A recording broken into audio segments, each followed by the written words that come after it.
Você sabia que as turbinas eólicas, tão importantes para a energia limpa, também escondem um novo problema ambiental? As pás das turbinas são feitas de materiais super resistentes, mas quase impossíveis de se reciclar, e o volume de descarte só cresce cada vez mais. São difíceis de se triturar, liberam gases tóxicos se queimadas e o transporte é caríssimo.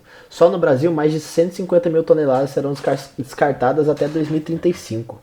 E para piorar, no Brasil ainda não há leis específicas para isso. Sem metas, sem incentivos, o futuro das pás é incerto. Feitas de compósitos reforçados com fibras de vidro ou carbono unidas por resina epóxi, elas são fortes, duráveis e quase impossíveis de se reciclar.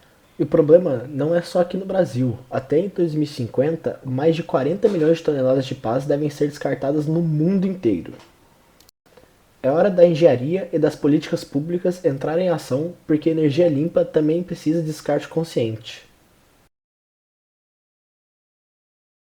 Só com a parte do público, o foco de impacto desse projeto são órgãos gestores de rodovias federais, empresas de construção civil, comunidades próximas a aterros, além de indústrias de compósitos de reciclagem. Continuando para a apresentação de soluções, a solução proposta é a reciclagem mecânica de pás eólicas, que consiste em um processo dividido em 4 partes: o recebimento e pré-desmontagem, corte em segmentos, moagem primária e a moagem secundária. Citar, gera 2 produtos principais, que o primeiro é a farinha de compósito, que pode ser usada em concretos leves, argamassas estruturais e palets para moldagem de mobiliário urbano.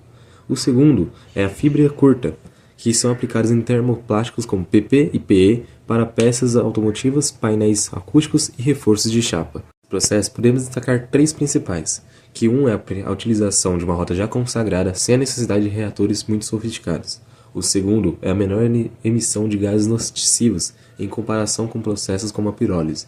O terceiro é a existência de um mercado ativo para a farinha de fibra, com preço competitivo entre 200 a 300 dólares por tonelada. Podemos destacar os desafios operacionais, que podemos destacar 2, que é o desgaste acelerado dos equipamentos de moagem, que exige o uso de ligas especiais e manutenções mais frequentes. O segundo é a necessidade de controle eficiente de poeira, com o uso de silos e estanques para evitar dispersão de partículas finas. Como exemplo de aplicação, em regiões com tráfego rodoviário intenso, como o entorno de rodovias federais brasileiras, a farinha de compósito pode ser incorporada a concretos leves, usados em barreiras de sinalização e dispositivos de contenção. Isso reduz o uso agregado de naturais em até 15% e aumenta a durabilidade da própria estrutura. Um projeto de engenharia poderia dimensionar misturas com 10 a 20% de farinha de compósito, substituindo parcialmente a brita e atingindo a resistência de compreensão superior a 20 MPa, e considerando os custos logísticos de coleta e moagem para viabilizar economicamente mais essa rota.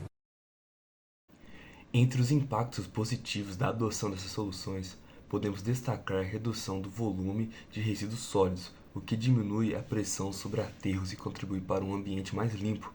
Além disso, ocorre a diminuição na emissão de gases do efeito estufa, colaborando para o combate às mudanças climáticas e melhorando a qualidade do ar.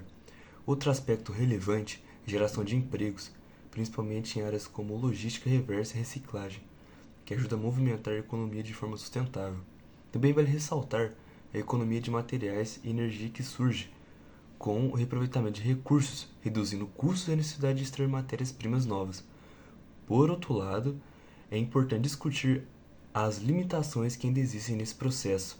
O alto custo envolvido na logística e nos processos industriais de reciclagem representa um desafio significativo. Soma-se a isso a falta de padronização dos materiais das pás, o que dificulta a triagem e o reaproveitamento adequado. Além disso, os métodos de reaproveitamento ainda são complexos, exigindo tecnologias avançadas e pesquisa contínua para torná-los viáveis em larga escala. Por fim, destaca-se a inexistência de políticas públicas específicas no Brasil, voltadas para esse tipo de reciclagem, o que limita o avanço das iniciativas e dificulta a implementação de soluções mais eficazes. A engenharia mecânica tem um papel essencial quando a gente fala da gestão ambiental de pás eólicas. Isso porque ela entra em várias frentes importantes. Primeiro, no desenvolvimento de métodos seguros e eficientes para a desmontagem e o corte das pás, que são estruturas grandes e complexas. Também na criação de projetos que aproveitam a estrutura dessas pás, dando uma nova utilidade ao material. Outro ponto importante é o estudo de novas geometrias, ou seja, formatos que já sejam pensados para facilitar o descarte ou reciclagem no futuro. A engenharia também investe na pesquisa de materiais com compósitos recicláveis, o que é essencial para diminuir o impacto ambiental desde a fabricação. E, por fim, participa ativamente em pesquisas e desenvolvimento de processos como pirólise, moagem e reaproveitamento dos materiais. Para concluir, a gente entende que a gestão ambiental das pás eólicas é um tema novo, desafiador e que envolve várias áreas. Apostar em soluções de reciclagem é uma forma concreta de reduzir os impactos ambientais e é justamente aí que a engenharia mecânica entra, integrando conhecimento técnico com responsabilidade ambiental. Ela ajuda a construir um caminho mais sustentável.